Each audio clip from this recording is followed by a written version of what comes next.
Cek.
Cek cek.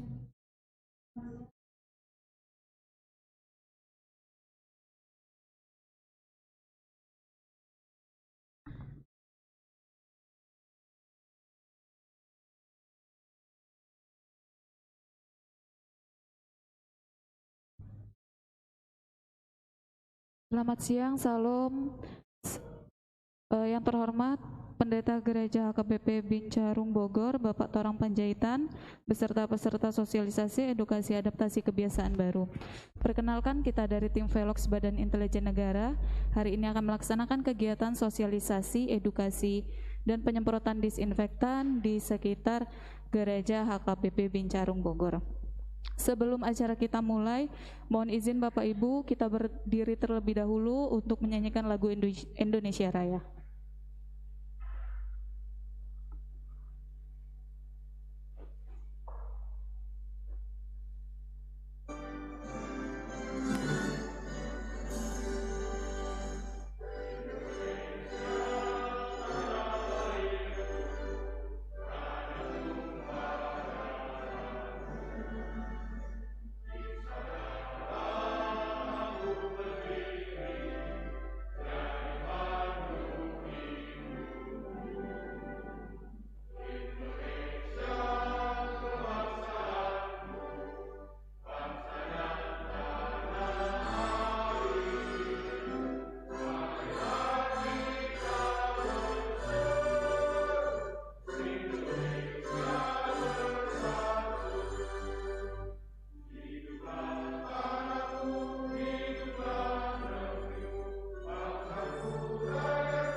Terima kasih Bapak Ibu sekalian, bisa duduk kembali.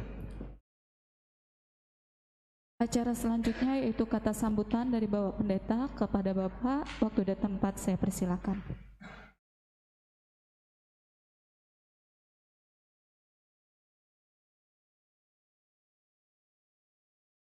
Selamat siang untuk kita semuanya. Kita patut bersyukur pada hari ini jika Tuhan masih memberikan kesempatan kepada kita untuk bisa berkumpul bersama-sama di tempat ini, secara khusus Gereja HKBP Bincarung ketika Badan Intelijen Negara melalui Velox Pejaten datang berkunjung ke Gereja HKBP Bincarung dalam rangka sosialisasi bagaimana penanganan COVID-19. Kami bersuka cita, kami juga menyatakan Selamat datang buat Bapak dan Ibu Mbak yang hadir pada saat ini memberikan perhatian kepada Jemaat AKBP Bincarung yang merupakan jemaat yang kecil. Kalau gereja ini adalah gereja yang sudah berdiri 51 tahun, sekarang dengan jumlah keluarga 193 kepala keluarga. Dan itu termasuk lansia, sudah ada 92 orang.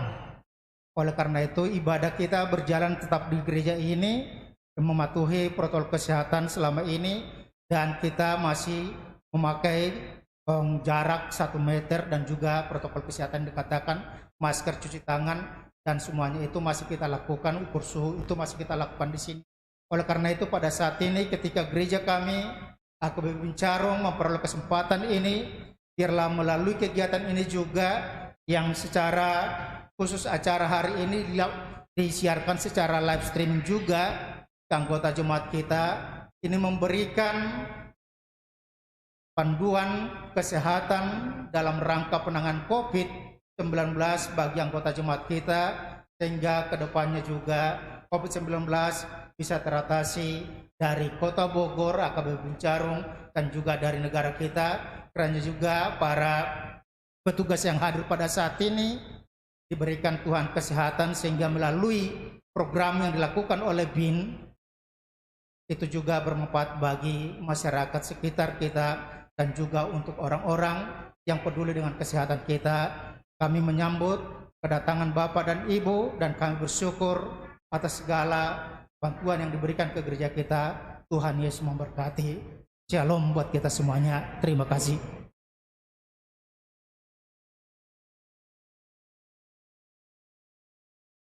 Terima kasih Bapak Pendeta atas kata sambutannya. Kami juga segenap tim Velox mengucapkan terima kasih banyak Bapak sudah diberikan waktu kesempatan untuk melaksanakan kegiatan kita hari ini di sini. Semoga kegiatan kita bermanfaat untuk kita semua. Selanjutnya kita memasuki acara inti, yaitu sosialisasi edukasi terkait adaptasi kebiasaan baru yang akan disampaikan oleh Dr. Jares. Dr. Jares merupakan dokter yang sangat berpengalaman terkait COVID-19.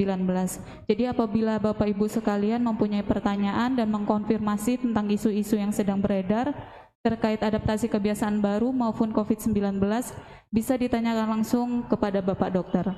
Kepada Bapak Dokter, waktu dan tempat saya persilahkan.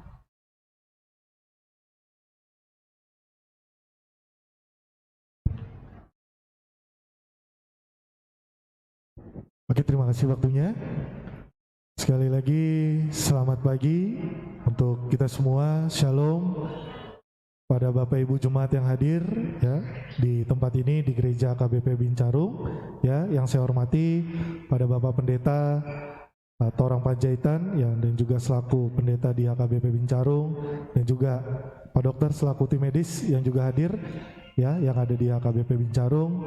Izin perkenalkan, saya Dr. Jares, saya bagian dari tim Velox Badan Intelijen Negara yang pada pagi hari ini akan memimpin langsung acara edukasi mengenai adaptasi kebiasaan baru yang nanti di dalamnya akan saya jelaskan secara detail bagaimana protokol-protokol kesehatan harus kita terapkan dalam menjalani aktivitas sehari-hari secara normal di masa pandemi COVID-19 ini. Jadi izin Bapak Ibu Jemaat sekalian, sebelum saya lanjut menjelaskan tentang adaptasi kebiasaan baru, izinkan dulu saya tampilkan cuplikan video mengenai gambaran dari protokol kesehatan di era adaptasi kebiasaan baru. Silakan.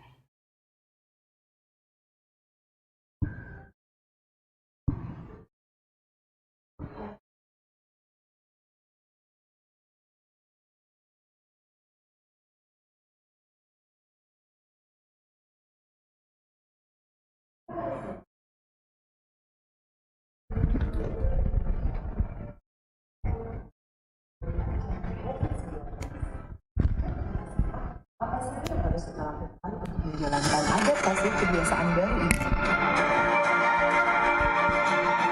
Masker menjadi sesuatu yang wajib untuk kita saat ini. Selalu gunakan masker ketika akan keluar rumah. Pastikan untuk selalu menjaga jarak dengan orang lain, minimal 1 meter untuk menghindari percikan droplet yang mengandung virus. Jangan lupa untuk rajin cuci tangan pakai sabun dan air bersih yang mengalir. Sediakan hand sanitizer di tas atau di kantong untuk antisipasi apabila tidak tersedia sabun dan air yang bersih. Pastikan untuk selalu mengkonsumsi makanan dengan gizi seimbang, rajin berolahraga, dan istirahat yang cukup. Hindari kontak tangan dengan orang lain serta tidak bersalaman. Gunakan uang elektronik ketika akan bertransaksi. Pastikan untuk selalu melindungi anggota keluarga di rumah dari ancaman virus yang kemungkinan kita bawa dari luar rumah dengan langsung mandi dan berganti pakaian bersih setibanya di rumah. Mudah bukan? Yuk bersama-sama kita putus mata rantai penularan COVID-19. Dengan melakukan adaptasi kebiasaan baru, maka kita akan melindungi diri sendiri, keluarga, dan seluruh masyarakat Indonesia. Adaptasi kebiasaan baru, produktif dan aman dari COVID-19. Ya, tadi demikian cuplikan videonya mengenai gambaran dari protokol kesehatan di era adaptasi kebiasaan baru. Jadi Bapak Ibu jemaat sekalian, sebelum saya masuk ya menjelaskan tentang protokol kesehatan, terlebih dahulu saya akan jelaskan secara singkat apa itu masa adaptasi kebiasaan baru. Yang di sini mungkin kita tahu bersama, adaptasi kebiasaan baru dilakukan di masa pandemi COVID-19 yang dimana sebelumnya istilahnya adalah new normal. Jadi Bapak Ibu jemaat sekalian, adaptasi kebiasaan baru itu adalah sebenarnya penyesuaian ya, bagaimana kita boleh menjalankan aktivitas sehari-hari secara normal, entah itu ketika melaksanakan pekerjaan, entah itu kita melaksanakan ibadah khususnya di gereja ini, atau contohnya ketika kita pergi ke tempat yang ada di luar rumah, contohnya ke pasar sekalipun. Jadi di masa pandemi ini, masa adaptasi kebiasaan baru, semua aktivitas kita harus dibarengi dengan menerapkan protokol kesehatan yang berlaku. Yang kita tahu protokol kesehatan ini ya dikenal dengan istilah namanya gerakan 5M. Dulu sebelumnya kita tahu adalah gerakan 3M. Jadi sekarang ya sampai saat ini sudah ditambah ya protokol kesehatannya menjadi 5M. Yang pertama M-nya adalah memakai masker. Yang kedua adalah mencuci tangan menggunakan sabun di air yang mengalir. Yang ketiga adalah menjaga jarak. Yang keempat adalah menjauhi kerumunan. Dan yang kelima adalah membatasi mobilitas. Jadi ini adalah protokol kesehatan di masa adaptasi kebiasaan baru yang harus kita terapkan dalam menjalani aktivitas normal secara sehari-hari di masa pandemi COVID ini. Yang kita tahu bersama ya, terkadang di masyarakat ada kesulitan dalam melaksanakan protokol kesehatan ini, terlebih mungkin Bapak Ibu jemaat yang di sini merasakan ya, terlebih di masa pandemi sampai saat ini yang kita tahu bersama sudah sampai 1 tahun ya yang terjadi atau yang ada di Indonesia. Kadang kita sudah mulai bosan melaksanakan atau menerapkan, tapi sekali lagi Bapak Ibu ya, pesan dan juga edukasi pada pagi hari ini dari saya adalah protokol kesehatan ini memang tidak mencegah COVID atau menular ke tubuh kita masing-masing secara 100%. Tetapi protokol kesehatan ini yang nantinya dapat memutus rantai dari penularan dari ataupun infeksi virus COVID-19 itu sendiri.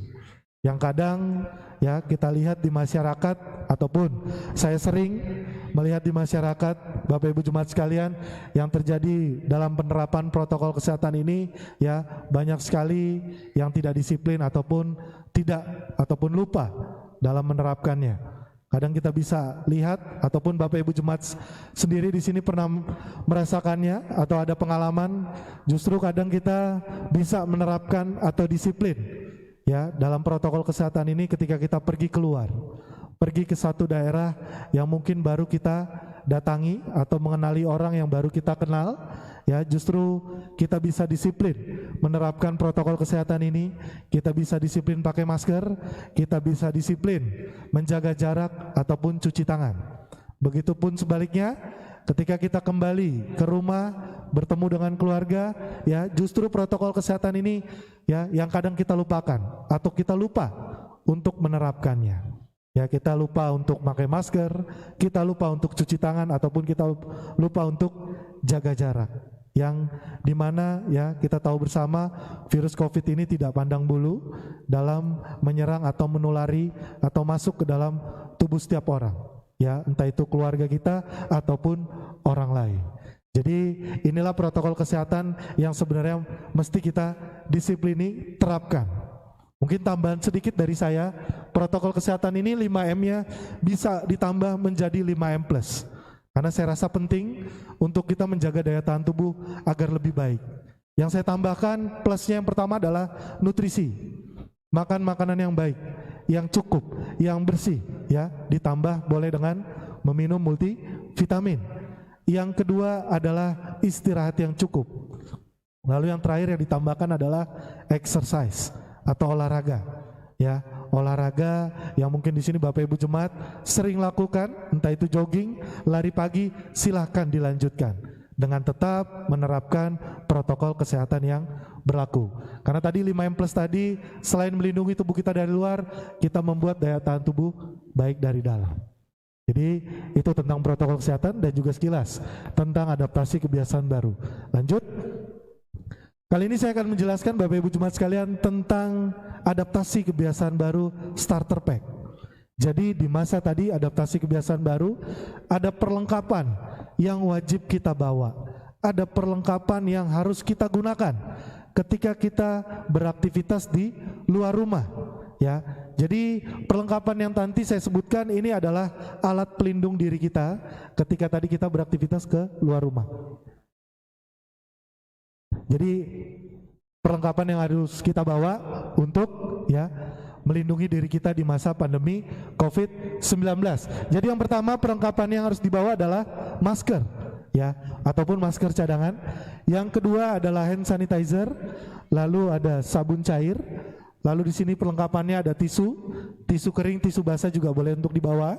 Lalu ada perlengkapan peralatan makan, ya, jikalau contohnya kita akan makan di luar, ya, atau di luar dari rumah, lebih baik disarankan kita membawa alat makan sendiri yang sudah kita tahu kebersihannya.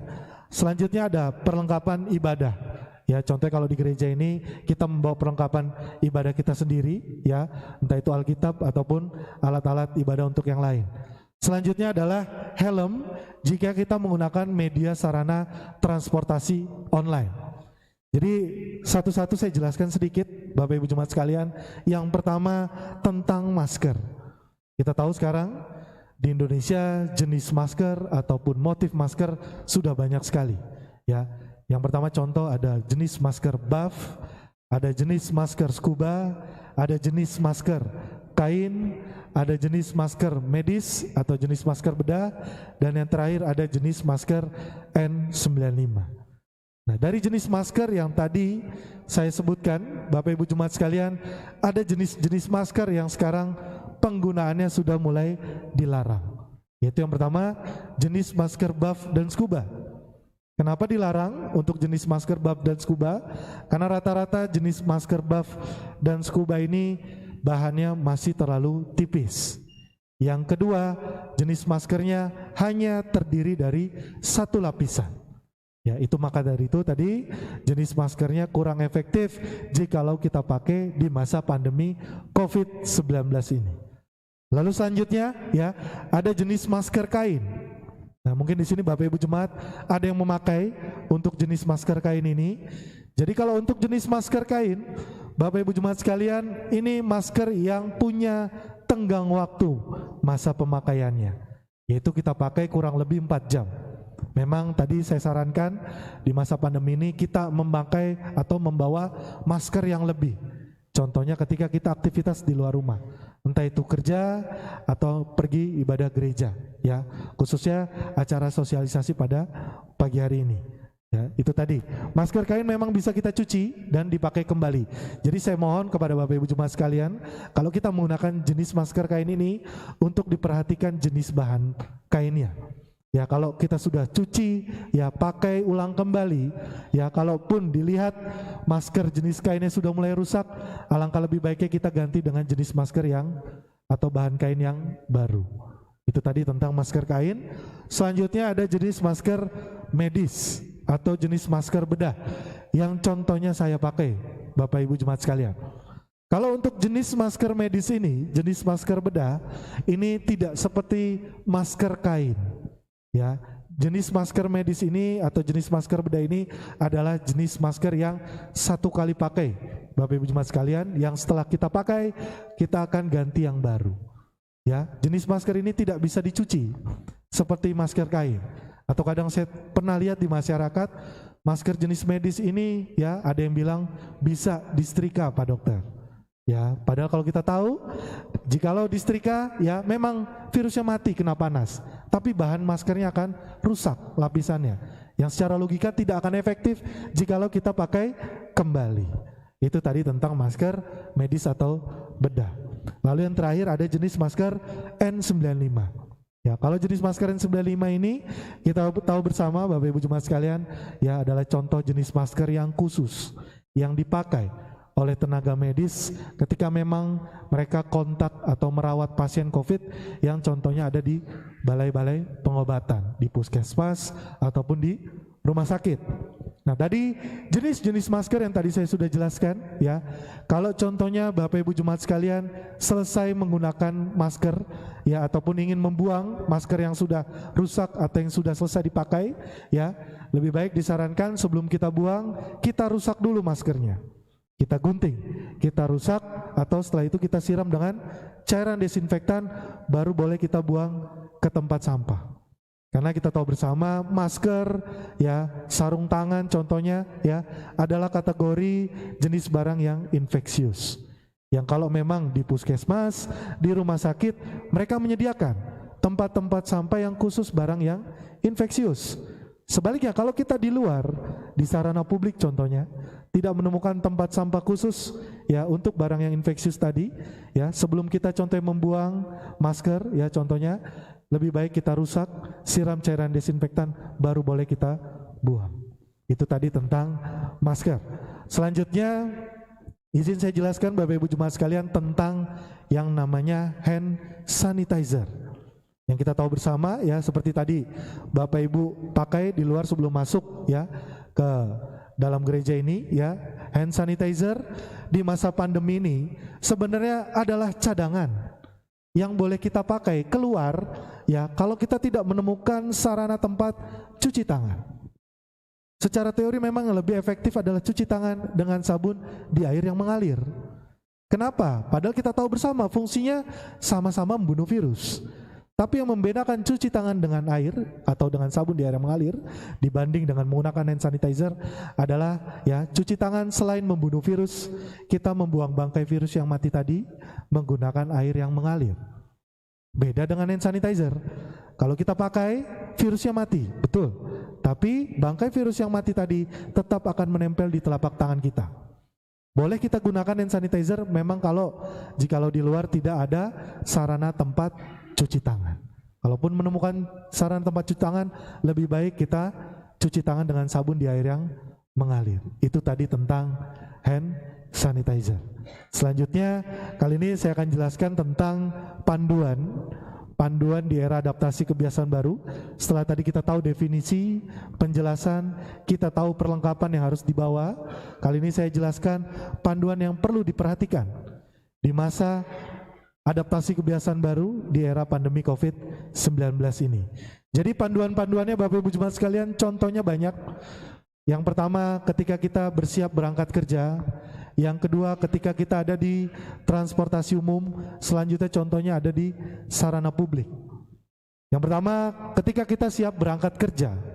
Ya, panduan secara umum yang perlu diperhatikan ya, sebelum kita keluar dari rumah, Bapak Ibu jemaat sekalian pastikan kondisi badannya dalam keadaan sehat, fit, bugar. Ya. Lalu yang kedua, tetap ya menggunakan alat pelindung dirinya, contohnya masker.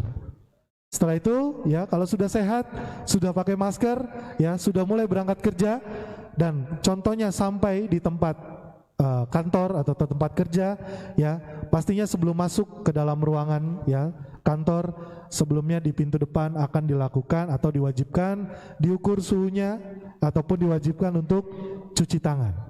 Sedikit saya jelaskan ya Bapak Ibu jemaat sekalian tentang pengukuran suhu. Ya, kita tahu bersama yang seperti tadi dilakukan sebelum masuk ke ruangan ini, Bapak Ibu jemaat sekalian, tadi diukur suhunya, yaitu menggunakan alat termogan. Sebenarnya kalau dibilang pengukuran suhu dengan alat termogan ini, ya, adalah alat ukur suhunya yang masih ya kurang efektif dibanding kita mengukur suhu dengan termometer air raksa. Ya, yang biasa kalau diukur suhunya itu di ketiak. Contohnya kalau ada di rumah sakit ataupun di puskesmas. Untuk mengetahui apakah orang ini atau pasien ini dalam keadaan sakit demam atau tidak. Ya, dan juga sebenarnya pengukuran suhu di masa pandemi ini adalah faktor pembantu, bukan faktor menentukan orang ini kena COVID ya atau terpapar virus COVID-19 atau tidak terpapar COVID. Ya, salah satu cara untuk kita tahu ya orang ini kena COVID atau tidak, tetap ya tata caranya harus melakukan tes swab dengan PCR, karena itu golden standarnya. Nah, lanjut tentang pengukuran suhu yang sekarang banyak ya digunakan karena efisien waktunya, yaitu menggunakan alat ukur suhu termogan, Bapak Ibu jemaat sekalian. Tapi kita harus tahu bersama, kalau mau diukur suhunya dengan termogan, untuk mendapatkan hasil yang akurat harus dilakukan pada posisi tubuh yang benar. Yang pertama biasa dilakukan untuk mendapatkan hasil yang akurat, yaitu di depan dahi, di dalam lubang telinga, bisa di dalam lubang mulut, atau yang terakhir di dalam lubang anus, ya. Selain itu biasanya tidak akan akurat. Mungkin Bapak Ibu jemaat sekalian pernah sering lihat orang ukur suhunya di telapak tangan. Ya, saya paham kenapa banyak di Indonesia mengukur suhu kebanyakan di telapak tangan. Memang kalau secara teori kita tidak akan mendapatkan hasil yang akurat ya di telapak tangan. Karena apa? Ada faktornya. Kalau di telapak tangan kita diukur suhunya, telapak tangan kita tidak bisa menggambarkan keadaan suhu inti di dalam tubuh. Ini adalah bagian organ tubuh kita yang di luar.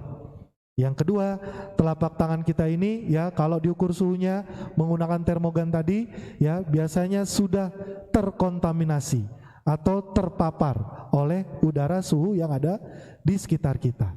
Maka dari itu biasanya tidak akan akurat atau hasilnya akan berubah-ubah. Ya, saya paham mungkin ya Bapak Ibu jemaat sekalian kenapa banyak orang di luar sana yang mengukur suhunya kebanyakan mau di telapak tangan. Karena ini berkaitan dengan etika norma yang berlaku di Indonesia. Tidak sopan Pak Dokter kalau kita mengukur suhunya di kepala. Ya, makanya banyak yang minta di telapak tangan. Padahal kalau kita mau dapatkan hasil yang akurat, kita harus lakukan di bagian posisi tubuh yang benar. Kalau tadi tidak mau di depan dahi, mungkin bisa di dalam lubang telinga. Ya, atau kalau mau yang benar-benar akurat, yaitu menggunakan alat ukur suhu, yaitu dengan termometer air raksa. Yang dilakukan diukur suhunya di ketiak. Selanjutnya adalah ya tentang hasil dari pengukuran suhu. Ya, kita tahu kalau mau diukur suhunya untuk suhu tubuh orang yang normal, yang tidak sakit atau tidak dalam keadaan demam, badannya panas, biasanya suhunya menunjukkan di angka 36 derajat Celcius sampai 37,4 derajat Celcius. Kalau dia demam, kalau dia sakit, badannya panas, suhunya akan menunjukkan di angka 37,5 derajat Celcius sampai 40 derajat Celcius atau bahkan bisa lebih. Ya, jadi kalau contohnya petugas di luar sana ada yang bilang hasil pengukuran suhunya 32, 33, 34, 35, ya sebenarnya itu belum kategori suhu tubuh orang yang normal. Itu kategori suhu tubuh orang yang sedang dalam kondisi hipotermia atau keadaan suhu yang dalam cuaca dingin ataupun ekstrim. Itu tadi tentang hasil dari pengukuran suhu. Selanjutnya adalah ya catatan sedikit Bapak Ibu jemaat sekalian tentang pengukuran suhu dengan termogan. Kalau contohnya kita mau diukur suhunya habis dari tempat panas terik di luar. Ya, biasanya kalau langsung diukur suhunya pasti akan naik. Ya, karena kita baru dari tempat panas atau dari tempat terik di luar. Ya, yang sebenarnya alangkah lebih baiknya tidak langsung diukur untuk suhunya. Biarkan tubuh kita dulu istirahat adaptasi, mengembalikan ke dalam suhu tubuh yang normal. Kasih waktu 2-3 menit ya.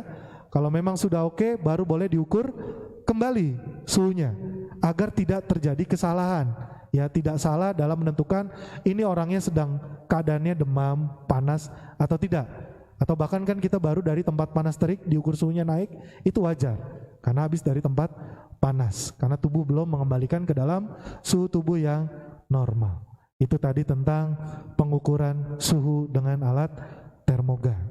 Selanjutnya adalah kalau tadi sudah tahu diukur suhunya, pasti akan diwajibkan untuk yang namanya cuci tangan. Ya, kita tahu bersama Bapak Ibu jemaat sekalian, cuci tangan sendiri ya, ini ada langkah, ada step yang harus dilaksanakan. Ya, ada 6 langkah dalam melakukan cuci tangan yang baik dan benar. Yang saya mau tanyakan sedikit Bapak Ibu jemaat sekalian, apakah sudah paham, sudah mengerti tentang 6 langkah tata cara ya cuci tangan yang baik dan benar? Sudah? Izin Dok, sudah mungkin pernah disosialisasikan? Sudah? Ya. Jadi mungkin saya merefresh kembali Bapak Ibu jemaat sekalian, memang cuci tangan ada langkahnya, yaitu 6 langkah ya untuk kita lakukan. Sebenarnya sebelum pandemi ini, cuci tangan 6 langkah itu sudah banyak dipublikasikan, disosialisasikan. Jadi yang pertama, sebelum kita masuk ke langkahnya, biasakan kita basahi tangan kita dengan air, taruh sabunnya di telapak tangan. Baru kita masuk langkah yang pertama. Langkah pertama adalah gosok dengan telapak tangan. Ya, gosok telapak tangan kita. Yang kedua, sela-sela jari tangannya. Yang ketiga, punggung jari tangannya kanan dan kiri. Yang keempat, mengunci dari jari tangan kita. Ya. Yang kelima, seperti yang sepeda motor, yang ibu sambil diputar seperti ini, Bapak Ibu jemaat sekalian, ya, kanan dan kiri. Yang terakhir adalah kuku jari tangan kanan. Itu selesai langkahnya, kita bilas dengan air dan yang bersih, ya. Dan jangan lupa kalau kita matiin kerannya.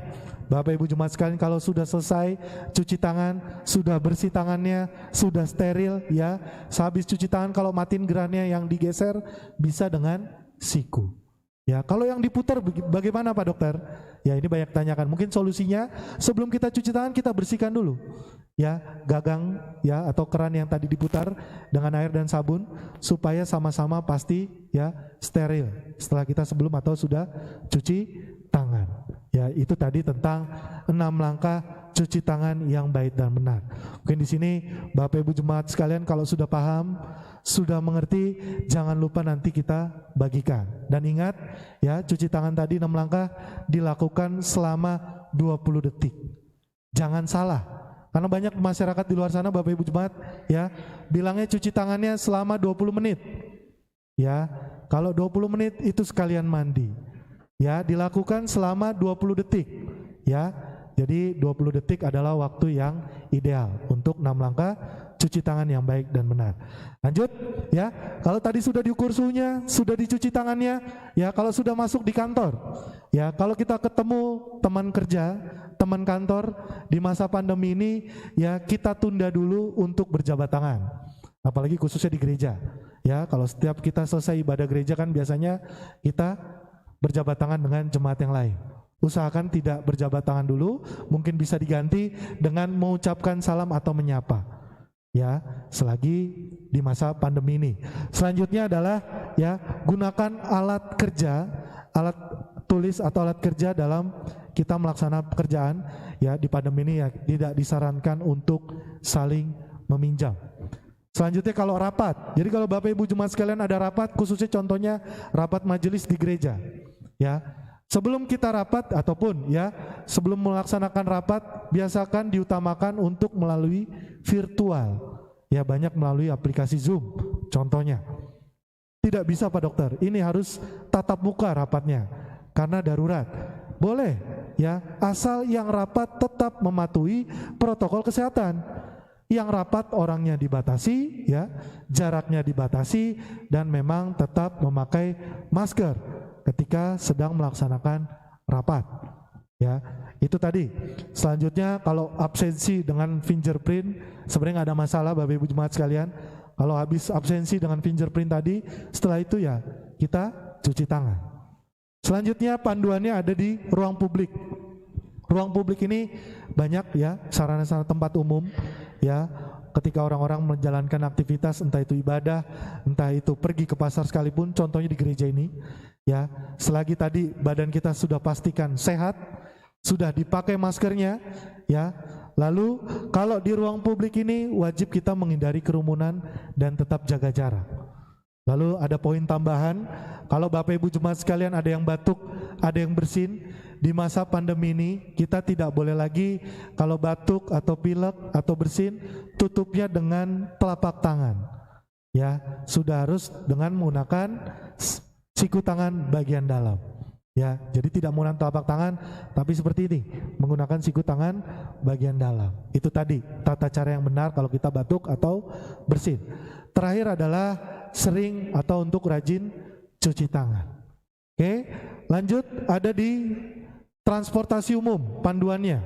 Ya, kalau di transportasi umum, Bapak Ibu Jemaat sekalian, contohnya di terminal, kalau Bapak Ibu Jemaat sedang ya naik bus ya, atau busnya ini AC ya, biasakan kalau untuk di transportasi umum, untuk di bus ya, kita naik bus dibuka kacanya sedikit agar tetap ada sirkulasi. Karena kita nggak tahu penumpang yang naik di bus itu ada yang positif COVID tanpa gejala atau tidak. Ya, selanjutnya adalah jaga jarak dengan penumpang lain ya, dan juga kurangi menyentuh fasilitas-fasilitas di transportasi umum yang tidak perlu kita sentuh atau pegang. Oke, terakhir panduannya setelah kita selesai kegiatan di luar rumah atau selesai kita kerja pasti akan kembali ke rumah masing-masing. Ya, pastikan sebelum kita kumpul dengan keluarga, Bapak Ibu Jemaat sekalian, ya, atau contohnya pulang dari gereja ini, ya, sebelum kita kumpul dengan keluarga di rumah, pastikan kita membersihkan diri terlebih dahulu, mandi, ganti baju, cuci pakaiannya. Ya, barang-barang yang tadi kita bawa keluar, ya, dari luar rumah, sebelum dibawa masuk boleh dibersihkan juga terlebih dahulu. Kalaupun tidak bisa dicuci, boleh disemprot atau dilap dengan ya tisu basah atau yang lain. Ya, terakhir adalah rutin membersihkan rumah, lingkungan sekitar rumah, dan jangan lupa menyemprotkan cairan desinfektan secara berkala. Itu tadi tentang panduan di era adaptasi kebiasaan baru. Selanjutnya paparan terakhir ya, saya jelaskan secara singkat ya Bapak Ibu Jemaat sekalian, yaitu tentang vaksin. Yang kita tahu bersama, vaksin di Indonesia sudah mulai didistribusikan. Ya, sudah mulai disuntikan walaupun memang secara bertahap. Ada orang-orang prioritas yang didahulukan untuk menerima vaksin ini dengan beberapa pertimbangan. Ya, jadi kalau ditanyakan tentang vaksin, Bapak Ibu Jemaat sekalian, ya, vaksin ini sebenarnya bukan alat untuk pengobatan. Jadi ini adalah alat media untuk pencegahan. Ya, kita pahami sampai di situ ya, karena vaksin ini adalah khususnya ketika nanti disuntikan, yaitu adalah membantu daya tahan tubuh imunitas kita membentuk yang namanya antibodi ya terhadap paparan virus COVID. Jadi bukan berarti ketika vaksin disuntik ya kita sudah bebas dari COVID. COVID ini sudah hilang, bukan ya. COVID, Bapak Ibu Jemaat sekalian, tetap akan ada, berdampingan hidup dengan kita ya. Karena ketika pun ya sebelum adanya vaksin atau setelah vaksin yang disuntikan tadi ya, vaksin ini yang nanti akan membantu ya mengurangi angka positif ataupun mengurangi angka kematian. Tapi tetap setelah kita divaksin, resiko kita terpapar COVID tetap masih ada. Mungkin setelah divaksin nanti ya gejala yang ditimbulkan tidak seperti ya sebelum adanya vaksin, ataupun masa penyembuhannya bisa dikategorikan lebih cepat. Ya, itu tadi pertama tentang vaksin. Lalu kalau ditanya tentang vaksin, Bapak Ibu Jemaat sekalian, kandungannya, ya kandungannya adalah yang dipakai di Indonesia adalah virus yang sudah inaktif ya atau dilemahkan. Jadi bukan berarti kalau vaksin ini disuntik ke orang sehat itu akan membuat orang sehat ini terpapar COVID. Bukan, karena tadi virusnya atau kandungannya adalah virus yang sudah inaktif. Jadi sudah tidak aktif lagi kalaupun masuk ke dalam tubuh kita. Jadi virusnya itu yang dilemahkan tadi itu yang membantu daya tahan tubuh kita bisa memahami ya bagaimana virus ini karakteristiknya ataupun bagaimana gejala-gejala atau masa penyembuhan. dari virus COVID ini. Selanjutnya ya, kalau ditanya Bapak Ibu jemaat sekalian, siapa saja atau syaratnya siapa saja orang yang boleh disuntik vaksin? Yang kita tahu pertama ya, orang yang boleh disuntik vaksin yang pertama harus sesuai dengan golongan umurnya. Yang dulu kita tahu 18 tahun ke atas ya, dan di bawah 60 tahun. Sekarang di atas 60 tahun atau usia lansia sudah boleh disuntik vaksin, tapi dengan syarat. Contohnya, kalau memang dia punya ya usia lansia ini ya di atas 60 tahun punya yang namanya penyakit bawaan, ini harus kalau mau disuntik vaksin, penyakit bawaannya sedang tidak kambuh atau terkontrol dengan baik. Entah itu 2 bulan, 3 bulan terakhir, hasil dari pemeriksaan darahnya memang baik. Hasil dari cek kesehatannya tentang penyakit bawaannya itu stabil. Ya, memang tidak ada ya keluhan yang kambuh dari penyakit bawaannya. Selanjutnya, ya, yang boleh disuntik vaksin tadi usianya dewasa, lansia ya, yang kemarin sudah boleh disuntik. Nah, untuk penyuntikannya itu ada 2 kali ya Bapak Ibu jemaat sekalian. Kita tahu suntikan pertama dan ada suntikan kedua. Nah, kalau untuk usia dewasa yang tadi 18 tahun ke atas di bawah 60 tahun, itu jeda suntikannya adalah 14 hari. Dari suntikan pertama ke suntikan kedua. Ya, kalau usia lansia ini yang beda, yaitu jeda suntikan pertama dan suntikan kedua adalah 28 hari. Kenapa seperti itu Pak Dokter? Dijarakin ya. Karena dari penyuntikan pertama kedua itu fungsinya yang beda. Suntikan pertama biasanya untuk melihat respon imunitas tubuh kita, membentuk tadi antibodi. Tapi dari suntikan pertama belum optimal antibodinya. Ketika suntikan kedua baru ada boosternya, pelengkapnya, agar membuat antibodi kita lebih optimal. Nah, biasanya antibodi yang optimal setelah kita selesai disuntik vaksin, dari vaksin pertama dan vaksin kedua akan terjadi minimal di hari ke-28 atau 14 hari pasca selesai kita suntikan vaksin pertama atau suntikan vaksin kedua. Suntikan pertama itu jeda 14 hari dan setelah suntikan kedua 14 hari kemudian baru biasanya minimal terbentuk antibodi yang optimal. Jadi Bapak Ibu jemaat sekalian jangan kaget kalau nanti setelah contohnya ada kabar ya di berita kok orang setelah disuntik vaksin ya, contohnya suntikan pertama 1 minggu kemudian dia terpapar COVID. Ini banyak faktornya. Mungkin saja dia sudah terpapar COVID sebelum disuntik vaksin. Ya, atau faktor yang selanjutnya yang memang dia terpapar COVID karena setelah disuntik vaksin antibodinya belum terbentuk secara yang optimal. Ya, jadi kebanyakan kemarin masyarakat bertanya, kenapa orang yang disuntik vaksin kan itu untuk pencegah Pak Dokter, kok masih terpapar? Karena kalau kita tahu konsep dasar teorinya, kita tidak kaget. Ya, karena setiap orang responnya akan beda-beda. Ada yang memang minimal 28 hari tepat waktu terbentuk antibodi optimal. Ada yang bisa lebih waktunya, ya tergantung bagaimana respon tubuh kita atau daya tahan tubuh kita.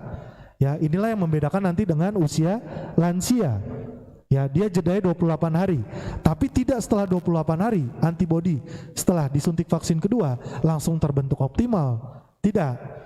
Bapak Ibu jemaat sekalian, usia lansia adalah usia orang tua yang dimana seiring bertambahnya umur, ya usia kita, disitulah ataupun kategori lansia, disitulah ya gimana kerja organ tubuh kita pasti akan menurun, fungsi fisiologisnya akan turun, di samping juga daya tahan tubuh atau imunitas pasti akan berturun, yang dimana secara logika akan mudah terserang yang namanya penyakit.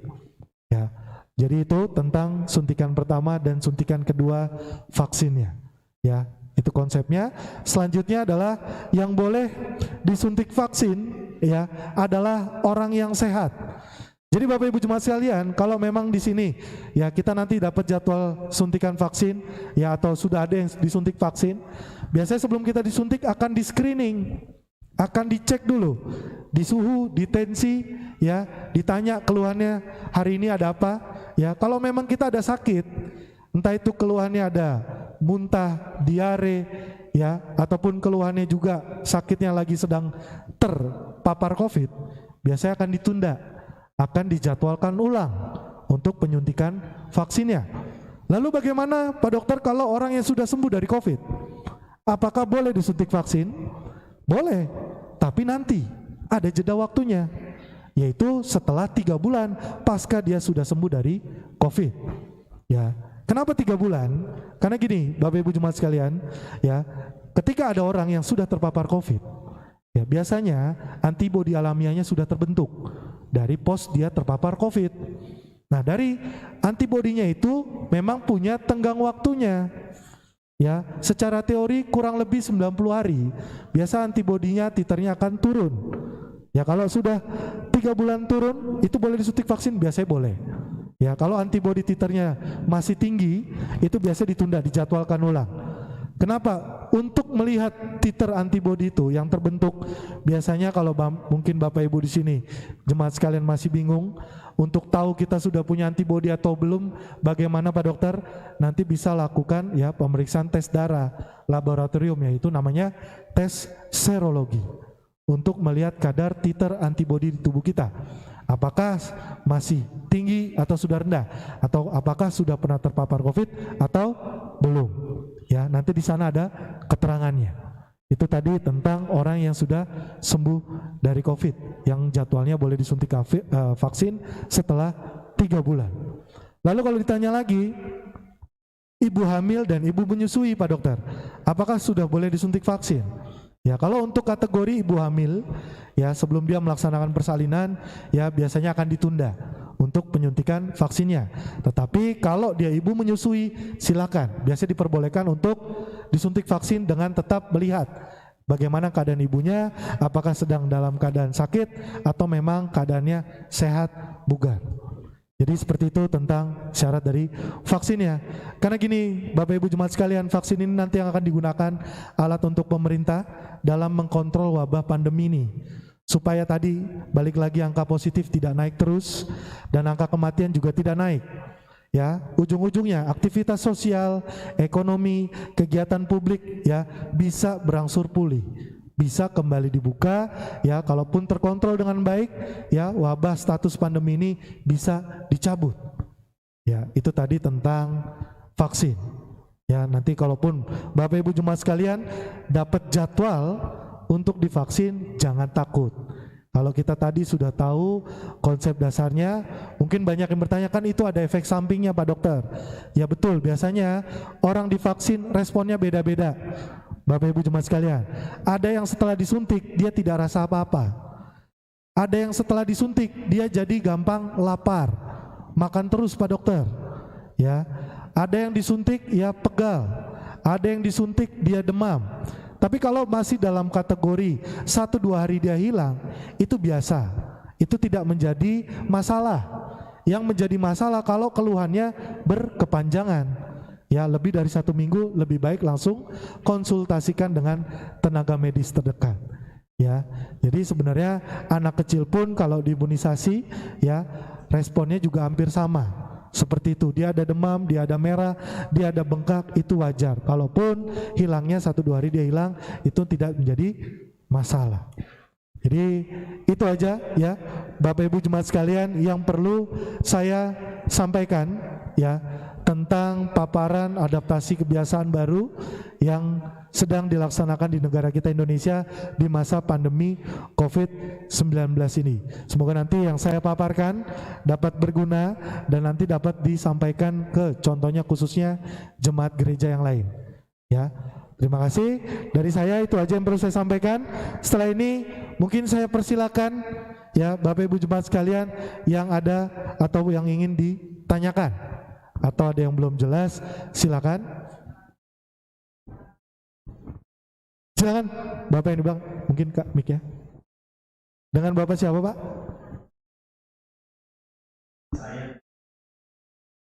Oke, silakan Pak Sitanggang.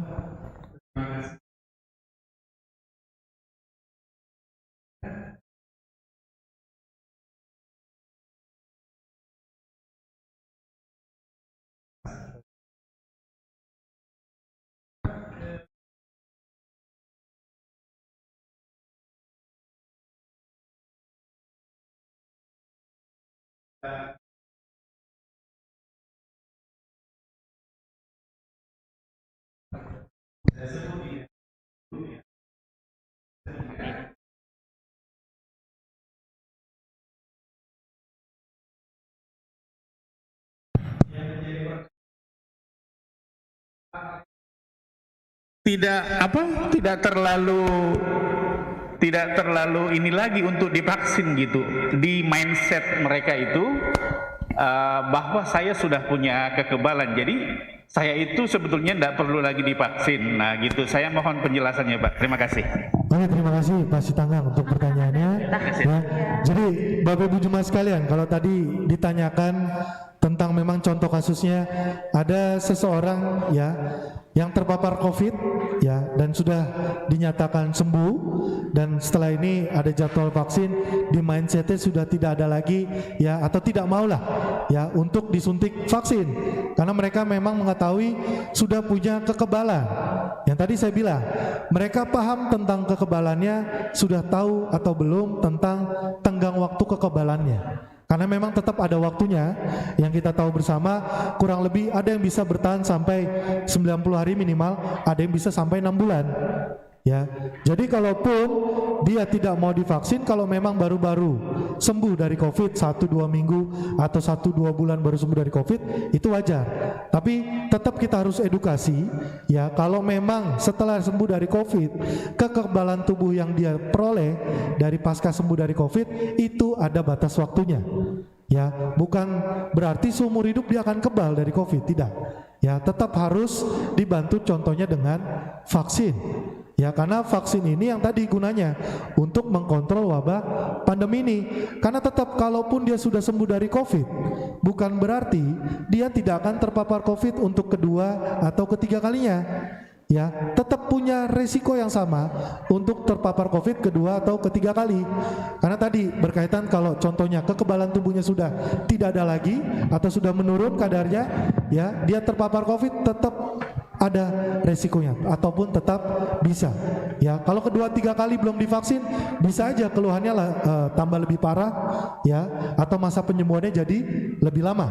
Itu akan berbeda setiap orang, tergantung bagaimana tadi respon tubuhnya atau daya tahan tubuhnya setiap orang yang terpapar. Jadi izin Pak Sitanggang, tetap kita harus tetap bisa edukasi, ya, walaupun mindsetnya tidak mau divaksin karena dia sudah sembuh dari COVID, tetap kita harus kasih tahu kalau kekebalan tubuh yang dia peroleh setelah sembuh dari COVID ada waktunya. Ya, memang tadi minimal 3 bulan. Lalu kita jelaskan lagi, vaksin itu tetap berguna untuk membuat daya tahan tubuh lebih baik lagi, supaya kalau jaga-jaga dia terpapar COVID lagi, kedua kali, 3 kali tidak semakin parah. Contohnya seperti itu.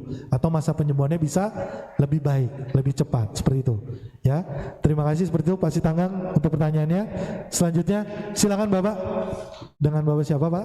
Terima kasih Pak Dokter. Saya Penatua Pasar Ibu. Ya, silakan Bapak. Ingin menanyakan tadi, kebetulan saya di Kota Bogor masuk dalam kelompok tahap 1 vaksinasi massal pendidik kemarin Pak ya. Jadi artinya ini hanya ingin minta kekuatan saja. Jadi supaya juga minimal dari kami yang sudah lebih dahulu, yang nanti tanggal 26 mungkin kita akan dapat vaksin berikut. Supaya jangan sampai, kadang-kadang kan orang Indonesia ini kan banyak ilmunya nih Dok ya gitu. Seakan-akan kalau udah divaksin udah kebal kan gitu. Artinya kan kita tetap harus menggunakan protokol dan sebagainya. Begitu Dok ya. Nah itulah. Kemudian apakah benar gini signifikannya Dok antara hati terutama mikir. Tadi dikatakan bahwa 5M, M-nya plus juga dengan makan sebagainya. Tapi kalau kami kadang-kadang kalau seperti di gereja sering mengatakan hati yang tentram yang akan menjadi semua obat. Apakah betul itu ada signifikan sekali dengan turunnya daya imun ketika kita drop memikirkan hal-hal yang mungkin nyeleneh, yang nggak bisa kita pecahin tapi kita pikirin gitu. Itu Dok yang pertama. Apakah betul ada hal dari pemikiran yang kadang-kadang nggak akan kejawab oleh kita tapi selalu dipikir menurunkan imun, termasuk kami yang sudah divaksin nanti gitu. Karena tadi katakan dokter bahwa vaksin tadi bukan jaminan kami kebal dari corona. Yang kedua, mohon izin, salah satu beban kami di dunia pendidikan khususnya, terutama anak-anak kami, adalah keluhannya ketika mereka merasa jenuh dengan kondisi seperti ini. Apakah, mohon maaf dokter bisa memprediksi di tahun ajaran ini kami sudah boleh bertatap muka? Itu saja mungkin dokter, terima kasih. Ya. Baik, terima kasih Bapak Pastor Ibu ya. Untuk pertanyaannya tadi izin ada 2 pertanyaan. Saya izin bantu jawab dulu ya. Yang pertama tadi tentang vaksin. Ya, jadi Bapak Ibu jemaat sekalian, ya tetap kalaupun kita sudah divaksin, entah itu suntikan pertama atau sudah selesai ya untuk proses vaksinasinya, protokol kesehatan ya tetap harus kita terus pakai. Terus harus kita disiplini. Ya, pakai masker, jaga jarak, cuci tangan. Ya, karena apa? Tetap resiko kita terpapar COVID masih ada. Ya, walaupun tadi sudah divaksin mungkin lebih bagus untuk peningkatan daya tahan tubuhnya. Lalu lagi kalau ditanya dari proses vaksinasi ini, ya, kalau tadi izin Bapak dibilang apakah bisa? Oke, ya, berkaitan dengan psikis. Oke, jadi Bapak Ibu jemaat sekalian, kalau ditanya apakah ada hubungan yang signifikan, ya, bagaimana tadi tentang psikis kita, bagaimana tentang ya pikiran kita, tentang bagaimana kalau ada keluhan sakit, ya, apakah berbicara tadi tentang hati, ya sebenarnya ya tetap hati yang gembira adalah obat. Intinya seperti itu. Ya, kalaupun kita merasa senang, kita terus berpikiran positif, ya, tidak mengambil beban persoalan apa yang kita, ya, contoh kalau kita sedang terpapar COVID atau ada keluarga kita yang terpapar COVID, asalkan kita tidak terlalu memikirkannya secara terus menerus, ya, sebenarnya akan sembuh sendiri. Karena sifat virus COVID ini, Bapak Ibu jemaat, adalah self-limiting disease. Dia akan selesai, dia akan hilang sendiri kalau sudah selesai masa infeksinya. Ya, yang kita tahu memang kurang lebih 14 hari. Ya, maka dari itu kalau kita ngerawat orang COVID, ya rata-rata yang kita obati adalah gejala atau keluhannya. Ya, ataupun kalau dia sedang keadaan yang berat, mungkin bisa ditambahkan dengan obat antivirusnya. Atau ditambahkan kita tolong dulu bagaimana ya kalau dia punya penyakit bawaan. Jadi kalau ditanya ada hubungan yang signifikan psikis dengan ya bagaimana pikiran atau pengobatan kita proses penyembuhan, ya tetap ada ya. Karena itu semua akan membantu ya bagaimana kalau kita berpikiran positif, peningkatan daya tahan tubuh kita akan menjadi lebih baik. Semakin kita pikirkan, semakin kita stres, ya pasti daya tahan tubuh akan menurun ya. Jadi seperti itu Pak Pastor Ibu yang pertama pertanyaannya. Lalu yang kedua, pertanyaan tentang bagaimana prediksi untuk tahun ajaran baru di dunia pendidikan. Sebenarnya kalau saya memprediksi, ya kan kita tahu kemarin kabarnya pertengahan tahun ini ya ada rencana untuk kegiatan tatap muka belajar. Tapi itu masih rencana. Ya, saya tidak bisa juga bilang langsung tanggal segini, bulan ini dibuka. Tidak. Karena kemarin pun, tahun kemarin juga sama. Diprediksi awal tahun Januari, kegiatan sekolah belajar mengajar tatap muka akan dibuka. Ternyata yang terjadi tidak. Ya, terhenti oleh karena ada kenaikan terus angka positif. Ya, tetap ada jadi PPMKM dan lain sebagainya. Jadi tetap kalau untuk prediksi ya, kalau untuk rencana awal ataupun pertengahan tahun depan, ya kita doakan bersama supaya terrealisasikan. Ya, apalagi program vaksin sudah jalan, PPMKM pun sejauh ini ya memang ada hal yang positif didapat, peningkatan atau angka positif juga agak-agak tidak menjadi pecah rekor ya Bapak Ibu jemaat sekalian. Jadi ya sebenarnya kalau diprediksi ya pertengahan tahun kita doakan bersama bisa kembali dibuka. Karena kita tahu ya anak-anak sekolah, anak-anak kuliah sudah mulai bosan untuk belajar, terlebih ya yang mereka kegiatan belajar mengajarnya harus praktik. Ya, harus terjun ke lapangan, harus melakukan. Ya memang itu agak sulit di masa pandemi ini, tapi tetap semoga di pertengahan tahun nanti akan terrealisasikan. Seperti itu Bapak Pastor Ibu, terima kasih untuk pertanyaannya. Selanjutnya Bapak silakan. Iya. Dengan Bapak siapa Bapak izin? Saya Simanjuntak. Silakan Bapak Simanjuntak. Iya, begini Dok, cukup Siap. jelas tadi penjelasan bagaimana kita mencegah atau mengantisipasi bagaimana kita menghadapi COVID-19 ini. Kebetulan kami kaum Bapak ini kan mau tidak mau dia harus bekerja dan berinteraksi dengan lingkungan, tempat pekerjaan kita. Yang pertama saya ingin tanyakan adalah bagaimana kita bisa mengidentifikasi seseorang di antara kawan kita ini terkena COVID-19. Karena ini menjadi ketakutan bagi kami di dunia pekerjaan. satu persatu misalnya kawan-kawan kita ada yang terkena. Nah, bagaimana kita mengetahuinya? Kita sudah mematuhi 5 yang tadi 5M yang disampaikan oleh dokter tadi. Yang kedua, bagaimana kita juga berinteraksi dengan kawan-kawan kita yang baru sembuh dari terkena COVID-19. Ada suatu kondisi di mana kita menjauhi mereka karena kita juga takut. Nah, padahal dia sudah dinyatakan sehat. Itu yang menjadi kendala kami. Mohon penjelasan dokter. Oke, terima kasih Bapak Simanjuntak. Jadi pertanyaannya ada 2. Tadi Bapak Ibu Jemaat sekalian, yang pertama adalah bagaimana ya Pak Dokter kalau kita untuk mengetahui orang yang terpapar COVID, apalagi dia tidak menimbulkan gejala sama sekali dan dia terlihat sehat sama seperti kita. Jadi memang ini agak sulit Bapak Ibu Jemaat sekalian kalau kita melihat dengan sekilas. Ya, kalau dilihat orang ini kena COVID gak, atau orang ini sedang tidak terpapar COVID. Jadi memang kalau salah satu caranya itu harus dilakukan pemeriksaan, yaitu swab dengan alat PCR. Loh, kenapa Pak Dokter tidak swab antigen? Kenapa dengan tidak rapid antibody? Ya, jadi gini Bapak Ibu Jemaat sekalian, kita tahu alat-alat screening di Indonesia ya untuk melihat COVID ini banyak. Yang kemarin pertama dilakukan adalah rapid test dengan antibody. Nah, kalau rapid test antibody itu sebenarnya tidak bisa ya untuk menentukan orang ini kena COVID atau tidak. Karena orang sembuh dari COVID itu bakal dibilang akan reaktif ya rapid test antibodinya. Ya, karena untuk melihat kadar antibodi kita sebenarnya, ya yang diambilnya lewat darah, melihat apakah sudah terbentuk antibodi kita terhadap paparan suatu penyakit, bisa di dalamnya COVID atau antibodi kita sedang terpapar dalam suatu penyakit. Ya, itu tadi tentang rapid test antibodi. Kalau swab antigen bagaimana Pak Dokter? Ya, karena ini sama caranya mengambil sampel lendir di dalam hidung, ya. Tetap tidak bisa dikategorikan sebagai penentu karena swab test antigen kalau dia positif tetap konfirmasinya lagi kembali ke PCR karena antigen itu untuk melihat protein virusnya. Seberapa banyak sampel lendir yang tadi diambil, banyaknya sampel virus yang ada di sana. Kalau virusnya belum bereplikasi menjadi banyak, sebenarnya nggak bisa untuk ketahuan ya dari swab antigennya.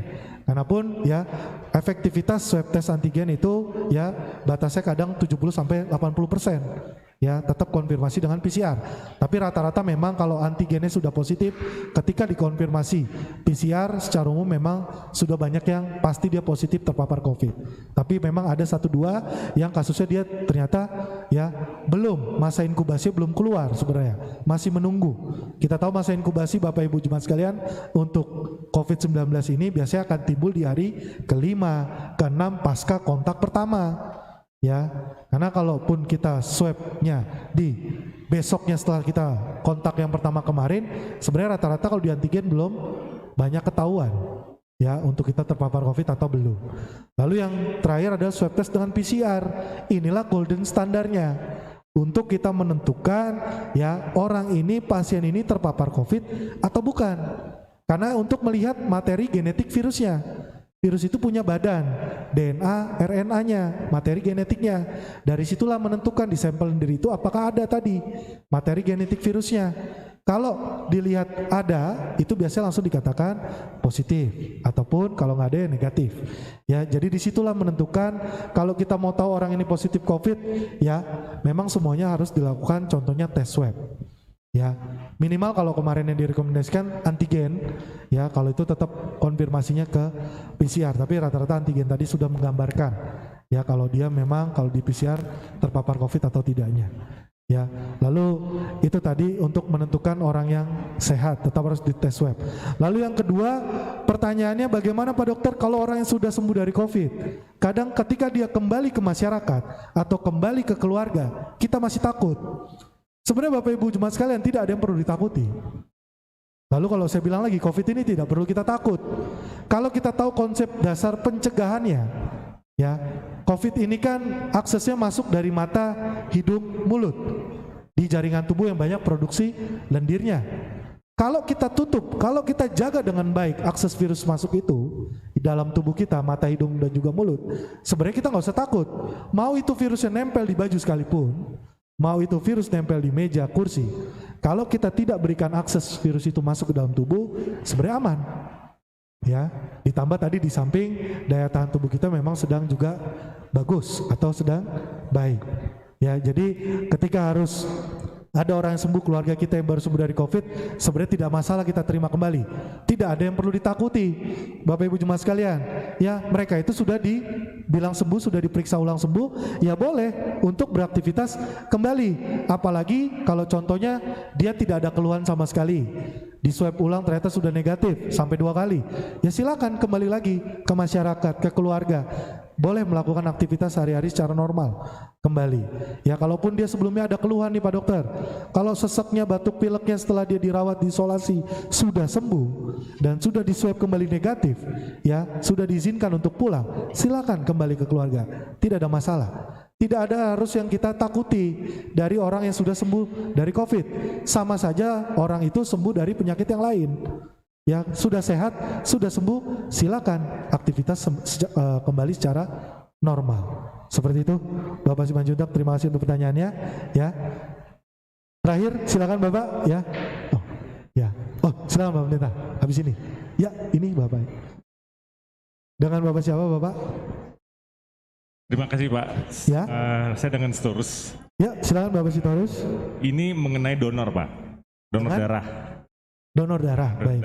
Jadi pertanyaannya memang ada teman saya satu kantor itu ada kebimbangan ya Dok ya. Satu sisi dia sudah kena COVID dan darahnya itu dia membutuhkan dengan temannya yang satu darah dengan dia tapi dia orangnya sehat. Iya. Dok. Donor darah plasmanya. Iya. Oke, baik. Jadi dia ada kebimbangan. Bisa nggak nih saya donor darah karena saya sudah COVID? Untuk donor darah ke temannya dia yang masih sehat Dok. Baik. Nah terus yang kedua, dalam keadaan kondisi seperti ini, kita yang sehat ini amankah kita mendonor darahkan untuk orang yang membutuhkan? Terus yang ketiga, sebaliknya Dok, teman saya sehat.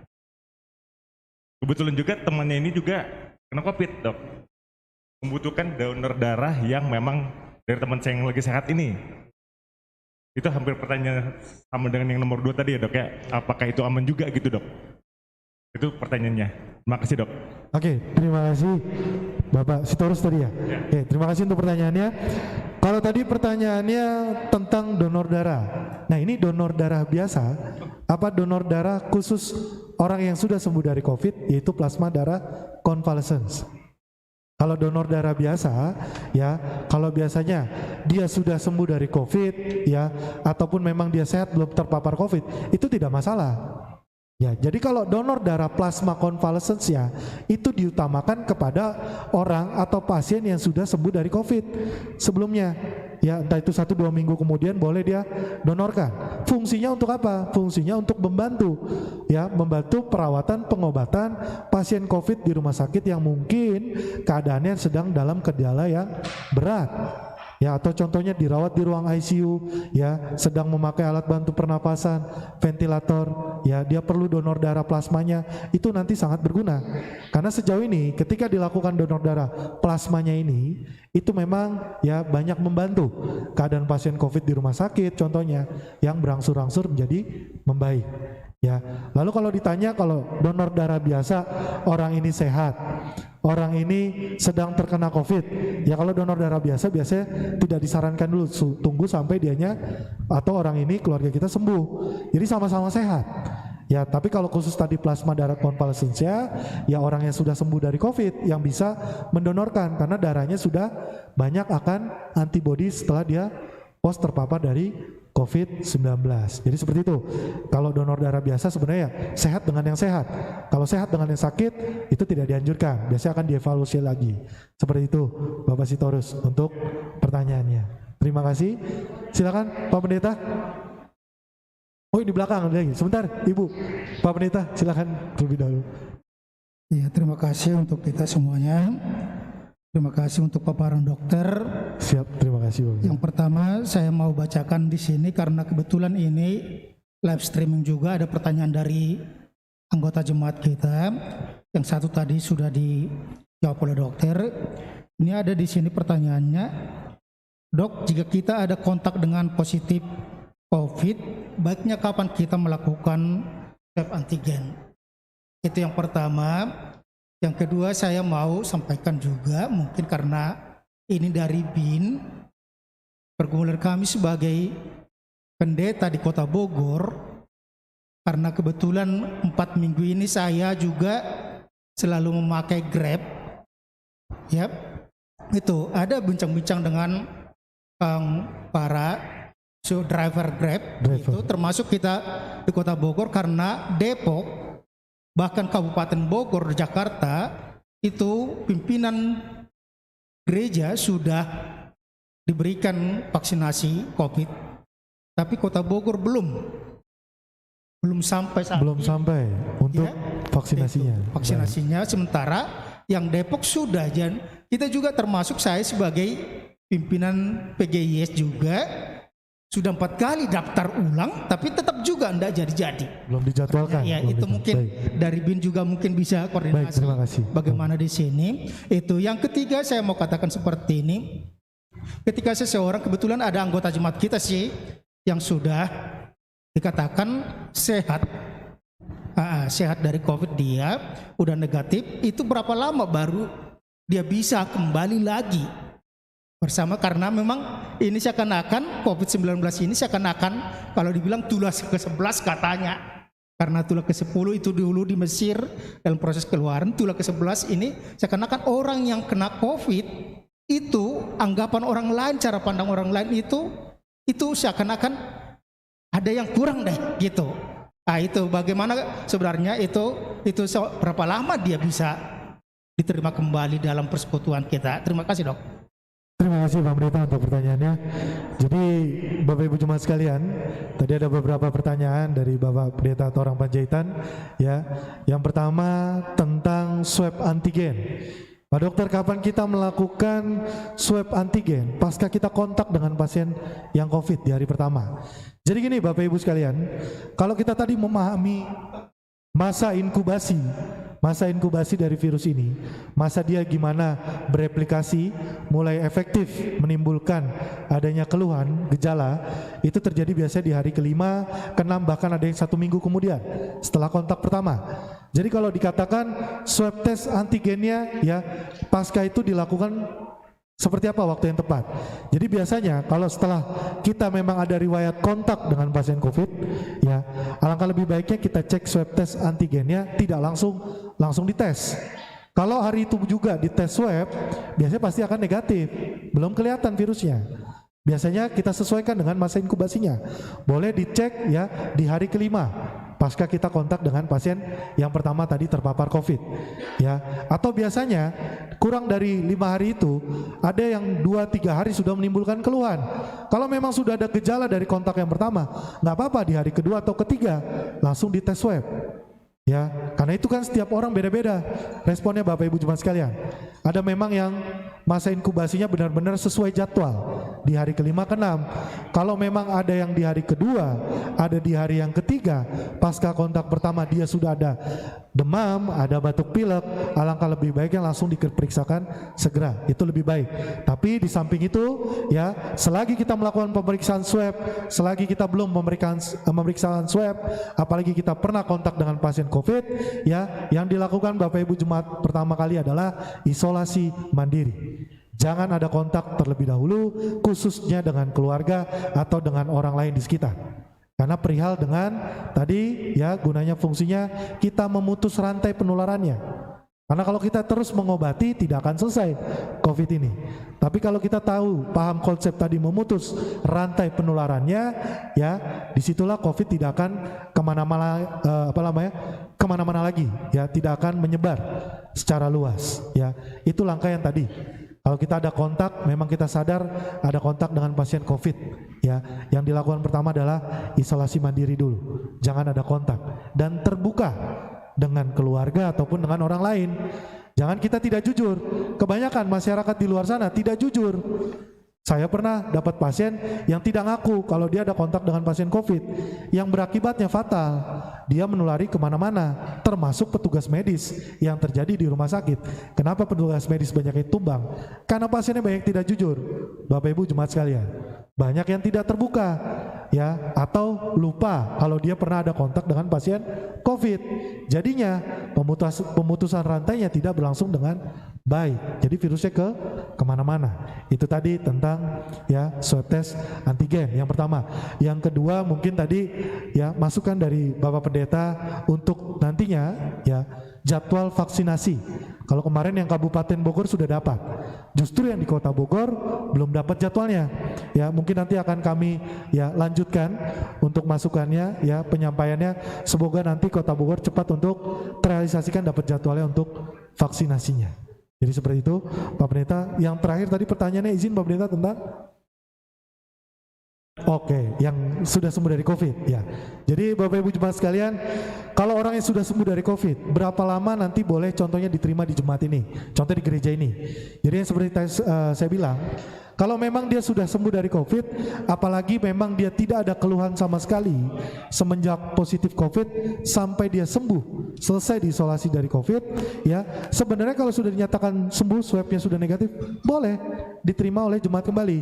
Tapi kalau dia positif COVID-nya dengan gejala, ya contohnya gejala berat, sesak, sampai pasang sebelumnya alat ventilator, contohnya dirawat di ruang ICU di rumah sakit. Terus perawatannya ya sejalannya hari dia membaik ya, bahkan swabnya setelah itu negatif, tapi masih ada keluhan. Contohnya sesaknya sudah tidak ada, tapi masih lemas, ya masih badannya kurang fit untuk beraktivitas, ya lebih baik ditunda dulu, recovery sampai benar, ya contohnya jemaat ini yang positif COVID tadi dinyatakan sembuh, sampai benar-benar keadaannya fit, baik. Kalau dia memang sudah fit, baik, ya memang tadi sudah dinyatakan sembuh dari COVID, silakan kembali ke jemaat. Ya, waktunya tidak bisa diprediksi. Contohnya kemarin banyak pasien yang lansia yang sembuh dari COVID, keluhan-keluhan setelah dari COVID ya masih belum selesai, masih ada lemasnya, ya sampai benar-benar dia fit baru boleh aktivitas kembali.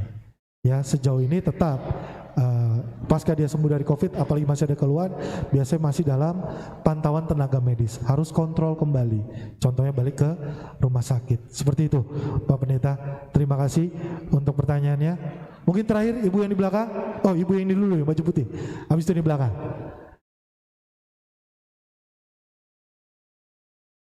Oke, terima kasih Pak Dokter untuk waktunya. Saya Nyonya Sitinjak Boruna Hampun.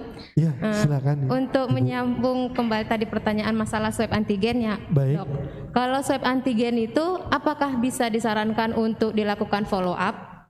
Misalnya kan dia pertama memang negatif ya, Dok. Oke, Ya, terus baik. kan dia sudah isolasi mandiri selama yang 14 hari, 14 contoh 10 hari. Lalu atau, dia ya. mau swab lagi, kalau maaf Dok, kalau PCR kan saat ini kan mahal ya. Betul. Jadi Baik. kebanyakan masyarakat itu larinya ke swab antigen.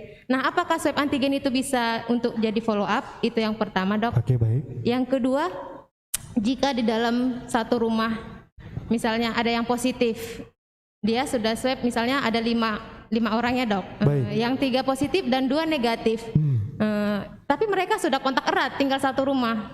Untuk yang 2 orang ini, apakah baik, kan sebelumnya kan sudah kontak erat ya, Dok? Baik. Apakah bisa diungsikan supaya tidak terkena lagi, atau bersama-sama di dalam rumah untuk sama-sama isolasi mandiri? Mungkin begitu. Terima Baik, kasih, Dokter. Terima kasih Ibu Sitinjak. Jadi pertanyaannya Bapak Ibu jemaat sekalian, ya, yang pertama tadi tentang follow up swab test antigen. Jadi kita tahu memang swab test antigen ini yang masih bisa kita toleransi karena dijangkau harganya yang masih kita jangkau. Tapi memang ada pemeriksaan terbaru ya, yaitu tes ginos dengan tes tiup, itu harganya lebih terjangkau. Ya, kadang harga 15 sampai 25 ribu. Tapi yang sudah diterapkan kalau nggak salah di stasiun. ya. Tapi memang si alat Genos ini ya kalau dibilang kategorinya kalau positif tetap konfirmasi ke PCR ya. Jadi kalau swab test antigen untuk follow up-nya ya, kalau memang memungkinkan di follow up, contohnya dia baru kontak hari pertama dengan pasien ini, besoknya di swab tentu masih negatif. Kalau di follow up kembali setelah dia isolasi di hari kelima atau setelah 1 minggu ya, di swab test antigen itu silakan, nggak ada masalah untuk di follow up ya. Apalagi kalau kita memang ya tersedia emang bisa kita jangkau untuk swab test antigen ini ya. Jadi nggak ada masalah kalau untuk follow up swab test antigen, karena kan sebenarnya dia sudah isolasi mandiri untuk melihat apakah ada gejala atau tidak, ataupun ketika di swab test antigen lagi ya memang dia hasilnya negatif atau biasanya sudah sembuh atau positif, justru masa baru kelihatan virusnya ada di sana. Jadi sebenarnya nggak masalah kalau kita follow up swab test antigen, tapi tetap kalaupun positif konfirmasi lapor ke puskesmas. Sebenarnya Bapak Ibu jemaat sekalian, kalau kita tahu prosedurnya, jadi sebenarnya kita tidak dikenakan biaya kalau kita ya swab ataupun melapor ada kontak dengan orang positif ke puskesmas. Biasanya akan diperiksa, di screening. Kalau memang di swab test di puskesmas positif, keluarga kita akan di tracing, di swab test semua satu keluarga. Itu biasanya tidak akan dikenakan biaya. Itu kalaupun memang ya kita ada riwayat kontak dan memang swab test di puskesmasnya positif ya. Tapi kalau memang negatif biasanya tidak akan di cover ya. Seperti itu contohnya prosedur alurnya, supaya Bapak Ibu jemaat sekalian juga ngerti. Jadi tidak sedikit-sedikit tahu PCR itu mahal. Sebenarnya kita tidak akan dikenakan biaya kalau memang kita ada kontak dengan positif, ada gejala di swab test di puskesmas apalagi positif. Biasanya keluarga kita akan free untuk di tracing atau swab testnya. Itu tadi tentang follow up.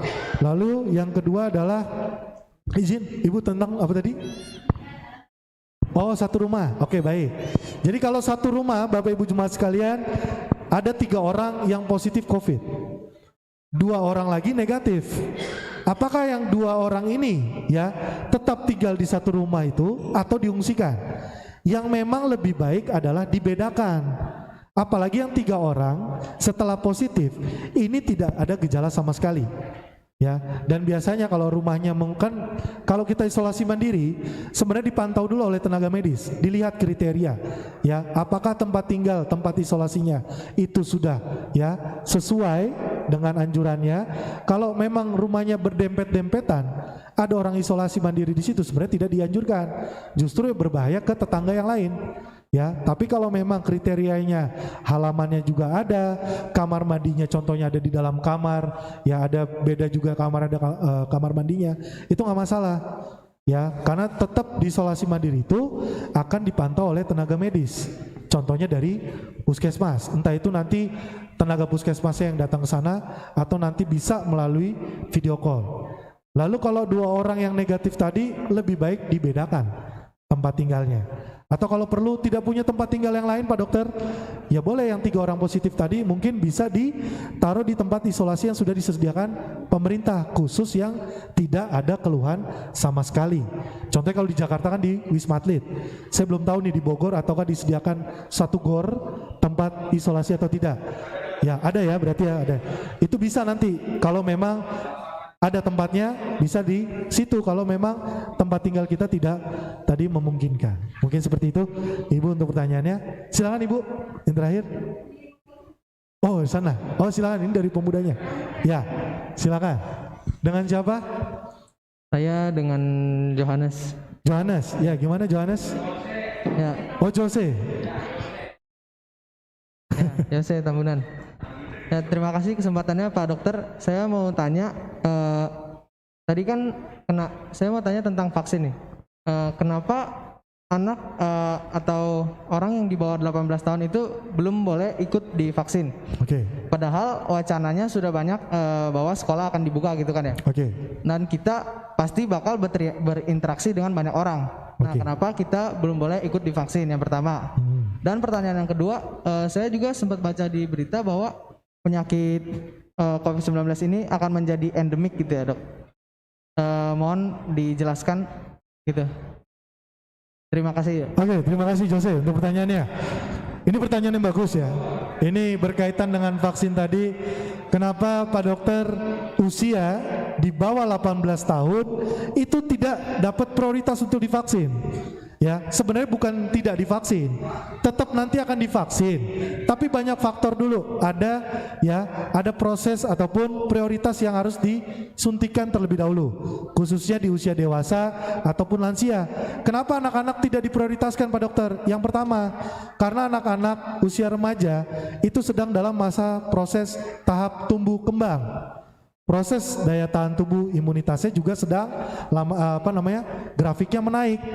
Ya, kadang-kadang anak-anak yang terpapar suatu penyakit usia remaja ya itu biasanya tidak menimbulkan keluhan atau masa penyembuhannya lebih cepat karena mereka masih dalam tahap proses tumbuh kembang.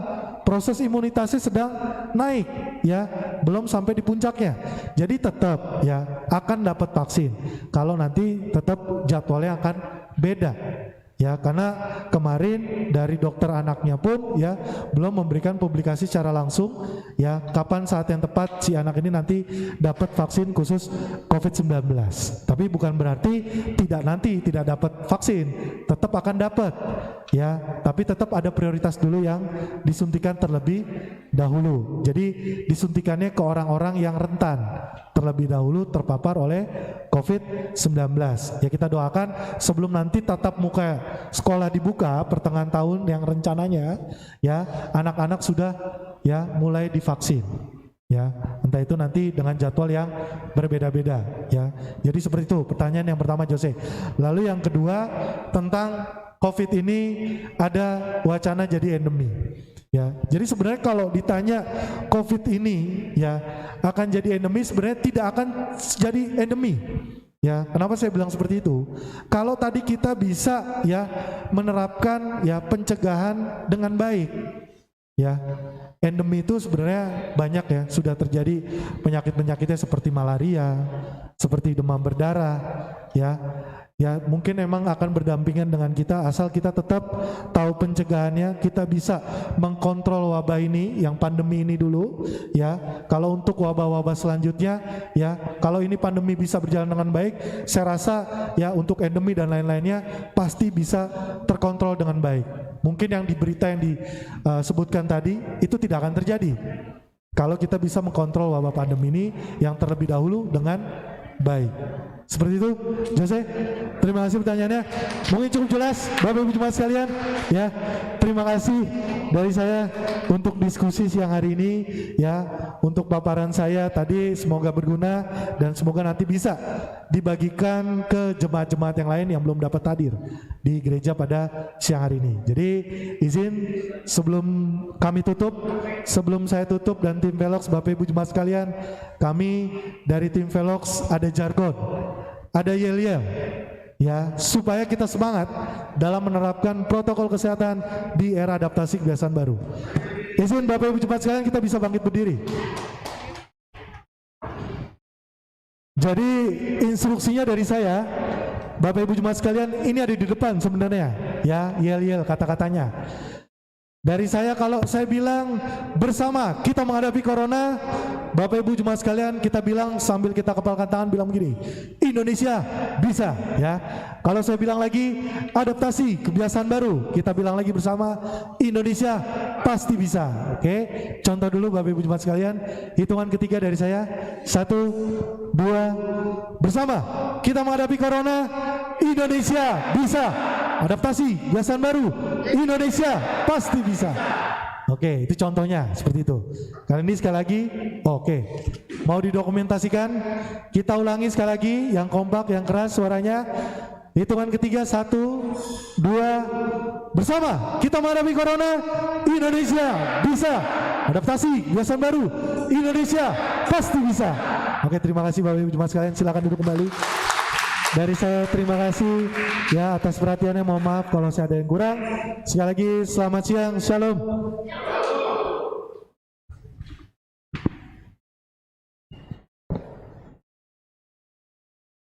Terima kasih Pak Dokter atas sharing ilmunya.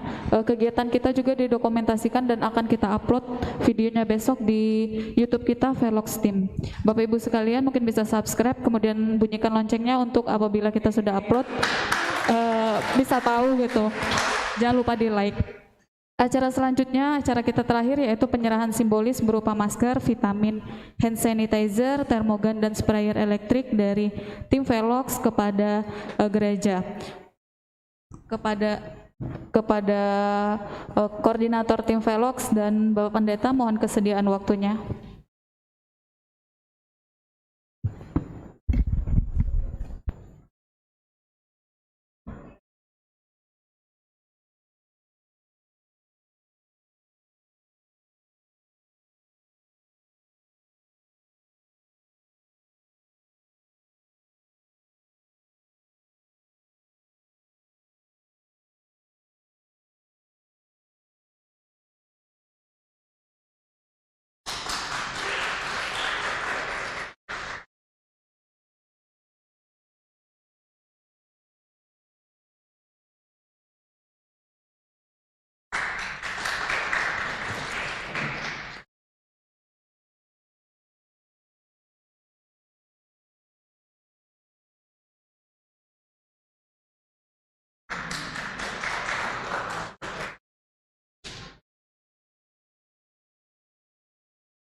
Sprayer elektrik ini dapat digunakan Bapak untuk penyemprotan secara berskala di gereja ini. Di paketan lengkap kita juga ada cairan disinfektan.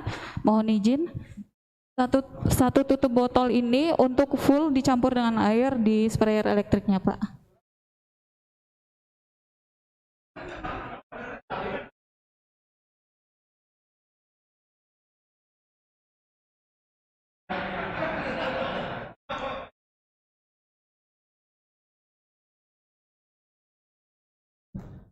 Demikianlah acara tim Velox hari ini di gereja HKBP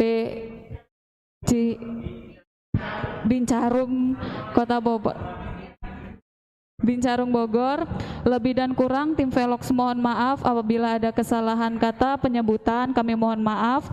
Kami akhiri, selamat siang, shalom.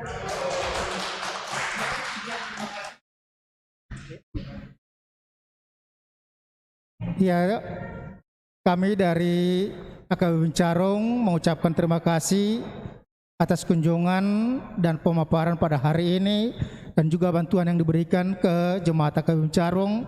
Biarlah ini semuanya dapat semakin memberikan udara yang segar juga, kesehatan bagi jemaat, karena ini juga disiarkan secara live streaming. Tadi pertanyaan juga ada rumah. Biarlah itu semuanya makin memampukan kami untuk tetap adaptasi kebiasaan baru. Begitu juga dengan kita jemaat HKBP Bincarung, karena kebetulan keluarga Tambunan, Boru Nainggolan yang kemarin terpapar COVID dan sudah dikatakan sehat, dan rencana mereka, anak mereka, putri mereka yang baru lahir juga akan dibawa baptisan tanggal 28. Pak, kita juga sudah mendengar tadi penjelasan dari dokter ketika dari rumah sakit mengatakan sudah negatif, sehat, jadi tidak ada masalah untuk persekutuan di gereja. Kiranya Tuhan memberkati kita semuanya, tim Velox juga semakin mampukan untuk berbuat yang lebih baik untuk Indonesia ini sama-sama. Kalau dari BIN yang datang, ini yang menerima BIN Carung. Terima kasih, Tuhan Yesus memberkati.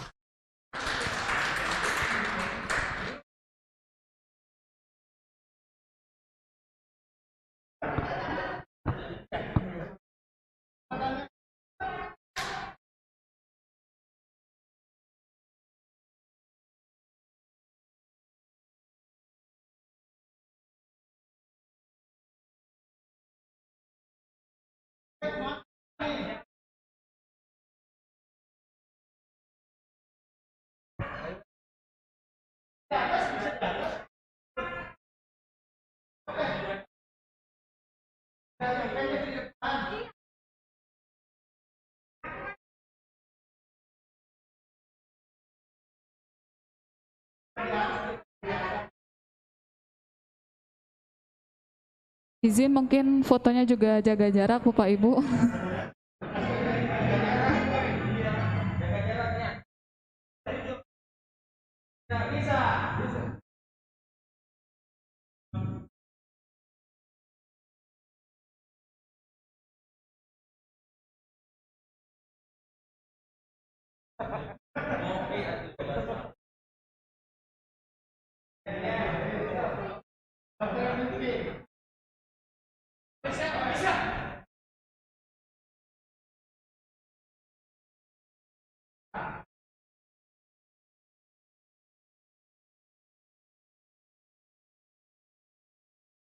Kita menghadapi corona.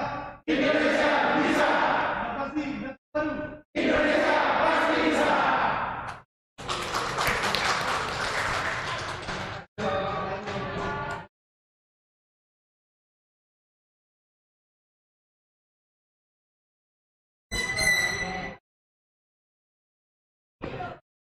Cek. Ya, makasih. Sebentar Amang, saya mau ngobrol sama dokter dari BIN, mungkin bisa memberikan sedikit nasihat buat jemaat terutama pemuda, dokter. Karena dokter ini masih pemuda, masih lajang. Marga Simarmata di Jakarta, alamatnya di Pejaten ya dokter ya. Untuk teman-teman dan semua pemuda di Bincarung, mungkin Amang bisa memberikan sedikit kata atau apa, Amang silakan dokter.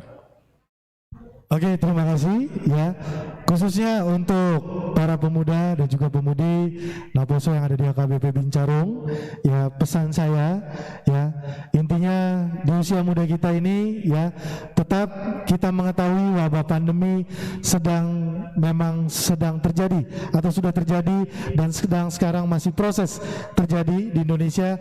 Khususnya lagi kita sebagai Naposo, pemuda-pemudi harus tetap ya mematuhi protokol-protokol kesehatan yang sudah disosialisasikan, yang sudah diberikan ya, yaitu dengan protokol 5M ya. Kita harus tetap disiplin walaupun kita tahu di usia muda kita ini ya, kita masih suka nongkrong, kita masih suka berkumpul, kita masih suka jalan-jalan ya.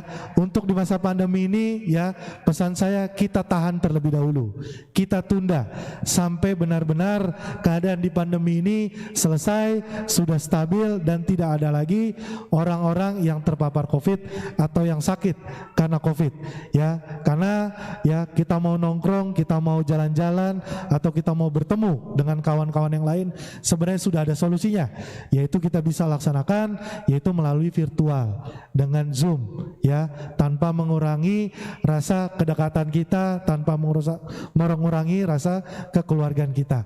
Jadi semuanya itu bisa dicari solusinya. Jadi pesan saya, tetap jaga kesehatan, tetap patuhi protokol kesehatannya, dan tetap jaga kesehatan untuk keluarga kita di rumah dan juga untuk orang lain. Terima kasih dari saya.